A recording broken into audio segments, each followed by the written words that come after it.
girl ko. Miss G. Triana from Malaya.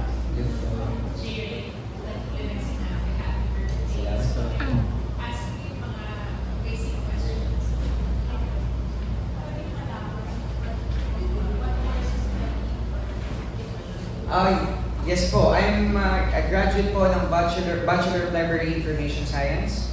And last year, luckily, nakapasa po ako sa board exam. I'm now a registered librarian by profession. So, ang dami kong ginagawa sa buhay. Pero yes, I'm a registered librarian.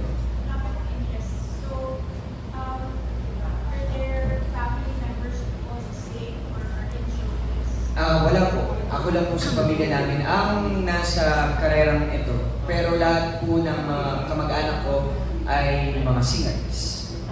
Lahat po, halos po. Kaya din ko naman nasa mama ko po, na darating mamaya. Medyo okay, karaoke. Yes, naman po.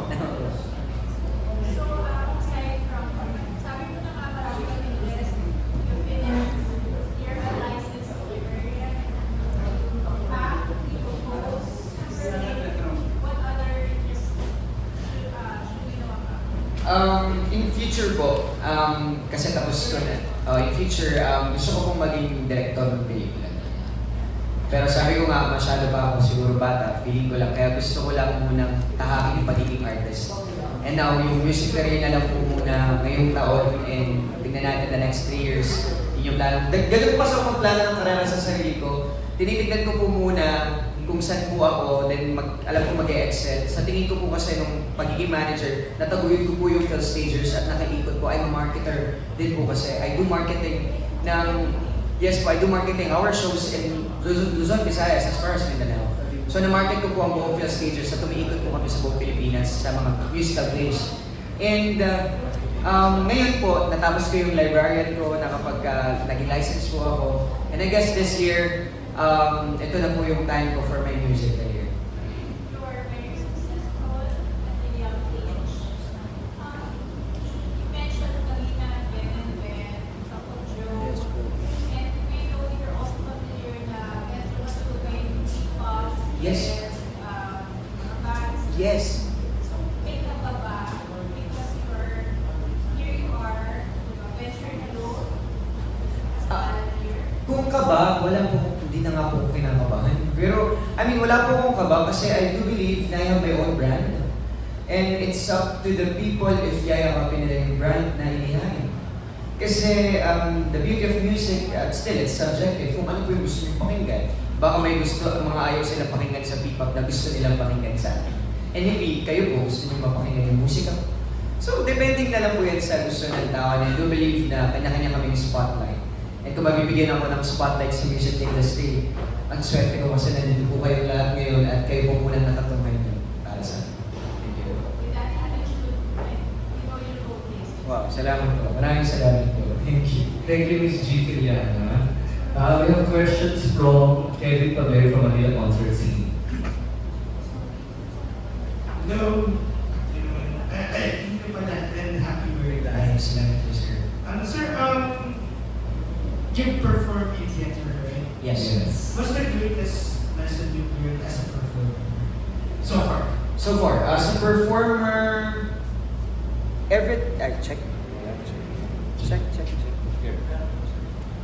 Everything po, every show po kasi is a different show. And ang pinakamalaking natutunan ko parati ay ibigay mo yung lahat na makakaya mo every show. Kasi everyone deserves a good show. Isasantabi mo yung sariling nararamdaman mo eh. Kasi hindi naman sila privy sa sariling nararamdaman mo on stage. So if you felt na morning gumising ka, mabigat ang pakiramdam mo, masama ang pakiramdam mo, o kaya naman hindi mo kaya mag-perform or tinatamad ka o baka broken-hearted ka, hindi mo pwedeng ipakita yun sa mga manonood. Kasi nagbayad sila ng ticket, gusto nilang mapanood at gusto nilang ma-inspire dun sa napanood nila. So I guess, give them the money, the work nung binigay nila at binayad nila and inspire them kahit sa likod nito, sugatang ka na. Diba? So yun yung greatest lesson na nalalearn ko every performances na nagagawa namin every show. We do 4 shows in a day.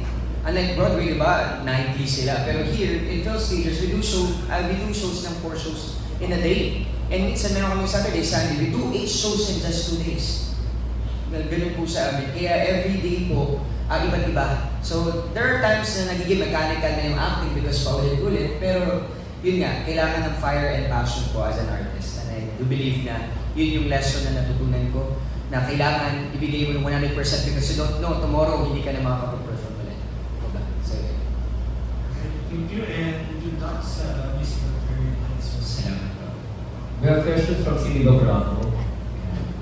Hello, happy birthday. Siguro, since mag-focus ka ngayon sa music, so what's next? Ano yung dapat namin abangan bukod sa bagong songs? Opo. Ngayon, nangangabangan of course yung 3 music video ko and yung mga kanta na release ko. Pero yung what's next, this year I'm planning to release songs ng quarterly. So, kung aabangan at abangan, may mga kanta na po akong naipon talaga. Kaabang-abang ng mga naipon na tama po. Meron akong kanta para sa bayan. Meron po akong kanta para sa, eto na yung love songs. May kanta din po ako para sa mga mental health. So, yun po ang advocacy ko rin. Hindi lang po ako artist na music artist na gumagawa lang ng kanta. I'm an artist na may lalim, na through my music, marami akong tatalakayin na katulad ng idol ko na SB19 sa mga bayan. Kaya gusto ko rin ipakita yung iparinig yung mga musika na lilikhain ko para sa mga manonood, para sa mga Pilipino at I guess kung masuswerte po para sa buong mundo makilala. Pwede mo kami i-spoil kung ano ba yung bukod sa duet niyo ni Tools. Ano ba yung abangan namin mamaya sa concert? Yes, tonight, gusto ko mag-enjoy lang tayo lahat. I guess, kasi sabi ko nga, ito na mag-i-invest na lang din, di ba? Sabi nila, ano kung i-invest mo? Sabi ko, sarili ko. I guess, kailangan mag-invest kasi para sa sarili mo. And this is my birthday gift to myself. And ang aabangan ko mamaya, yung performances nitong mga big band, yung dalawa, Peter Karma, and itong this band, na idol ko din. Then, of course, Miss Dul Setup Build. Si Tala Gatsalian, na tangalan ng kampiyon, grand champion. And band vocalist ng Lily, na si Joshua Bulot. Then, Donita Knows, and Teklang host natin with Joy Barcoma, si Jusa. Ito, tapos, and mga drag queens, si Kiana, after party, drag queens si Kiana, si Angel Galang, and other drag performers. Riot lang. And total honestly, wala kaming script. Hindi kami nag-rehearse, wala kaming script. Because I want to watch this show. Gusto ko kayong umupo kasama ninyo.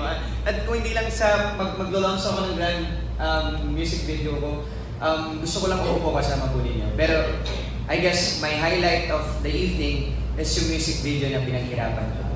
Kaya yun po ang gusto mong abangan ko.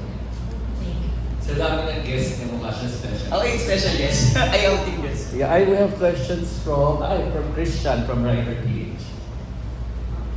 Hi, Jocelyn. Hello po. Happy birthday. And congratulations. You're an awarded movie and theater actor. Did you have to relearn or recalibrate your singing style na may pop songs na? Yes, I have to. Pero kinakailangan ko kasing wala pa akong brand. Actually, I'm having a hard time finding my own brand as a music artist. Kasi yung iba, di ba, kapag alam mo na itong brand na to, pagka sinabing, ito yung artist, ballad yan, OPM yan, jazz yan. So basically, medyo kalat-kalat pa yung brand ko today. Pero, makikita nyo tonight kung saan nga ako papatok. Ito nga medyo marketing style ko to as a marketer. Mga mamsers. Gusto ko makita nila kung saan ako papatok, kung sino yung magka-trending sa TikTok, because TikTok now is a very powerful tool para mag-trending ka. May kinausap na rin ako ng mga artists doon na baka could help me to promote my song. Because I'm a social media influencer before the 2020 pandemic, isa po ko sa original TikTok creator here in the Philippines. So, bago pa siya mag-transition into TikTok, isa na po ako sa artist ng TikTok before. So, I'm an original creator ng TikTok. I have 1.2 million followers doon na hindi na lang nabuhay because of my theater career. Kinalimutan ko siya with pelikula, daming ginagawa. Pero ngayon ko malalaman, tonight and itong sa mga susunod po na panahon ko malalaman kung ano ang taste ng music na gugustuhin ng mga tao for J-Ray Rivas. And hindi din ako, makikinig ako sa market, oo, pero makikinig ako sa sarili ko. Because this is me and this is my brand na I want you. At sino ba nagdidikta sa atin, di ba, media? Sino ba nagdidikta o artist din nagdidikta kung sinong gusto at ano ang gusto ng mapakinggan? So kung gusto nila akong mapakinggan, ito yung mga music na yan. Last question. Nagmamadali ba sa'yo yung paggawa ng pop songs or mahirap siya dahil siya sa musicals? Madaling gumawa sa akin ng pop songs because nga ang ano ko naman ay nasa musical, medyo Broadway-ish kumbaga yung boses ko. Ngayon, mas madali sa akin actually mag-create ng pop song kasi medyo dun ako in line with ballad. Kaya hindi siya naging mahirap. Mas nahirapan ako gumawa sa mga rap songs, sa mga medyo mabibilis na song. Pero mamaya meron ako medyo mabibilis na song. Medyo Cup of Joe style, Ben and Benish style. Yeah. Because idol ko nga itong mga artists na to. So, pero this is my own brand. Inilagay ko yung sarili kong ako, pati kung paano ako mag-lyrics because I'm a lyricist. Ako nag-lyrics, ako nag-musika, pero this particular music po ay ginawa po ni Sergio Ramos. Arranger ko si Sergio Ramos. Siya po ang mga gumawa ng music din nila J.K. Labao. So, siya po ang aking arranger. Yung isang music naman si Tipo Cipra, siya po yung musical scorer ng MMK. And siya din po, kasama na Phil Steele sa mga music namin. So, yun po. Thank you. Tama.